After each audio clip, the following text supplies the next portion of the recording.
नमस्कार. 15व्या अध्यायाबद्दल आपण बोलतो आहोत.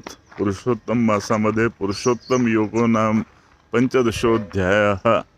आणि 15वा अध्याय म्हणताना मला एक श्लोक फार आवडता आहे. तो श्लोक असा आहे, अहम वैश्वानरो भूत्वा प्राणिनाम देहमाश्रितः प्राणापान समायुक्तो पचाम्यन्यम चतुर्विधम. आणि अर्थ अतिशय सोपा आहे की मी वैश्वानर या रूपाने सर्व जीवांच्या शरीरामध्ये राहतो, देहामध्ये राहतो, वस्ती करून असतो वैश्वानर नावाने. आणि प्राणापान समायुक्तो पचाम्यन्यम चतुर्विधम. आणि चारी प्रकारचे अन्न जे हा प्राणी भक्षण करतो ते मी स्वतः ग्रहण करतो. आणि मी प्राण आणि अपान हे दोन वायू तुम्हाला माहिती आहेत. प्राण आणि अपान या दोघांच्या समवेत मी या अन्नाला ग्रहण करतो.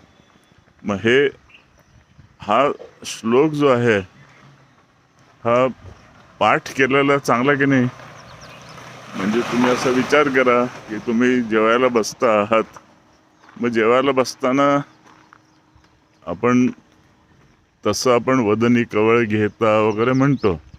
पण समजा तुम्ही ते म्हणत नसाल तर कमीत कमी हा श्लोक म्हणा, अहम वैश्वानरो भूत्वा प्राणिनाम देहमाश्रितः प्राणापान समायुक्तो पचाम्यन्यम चतुर्विधम. आणि भगवंताला नमस्कार करा. ओम नमो भगवते वासुदेवाय. अन्नाला नमस्कार करा आणि त्यानंतर जेवण ग्रहण करा. किती वेळ लागला तुम्हाला? फक्त 5 सेकंद. मग गीतेला अशा छोट्या छोट्या श्लोकांमधून जर तुम्ही आत्मसात करायला लागले तर तुम्हाला असं वाटेल काय एवढं अवघड नाही आहे.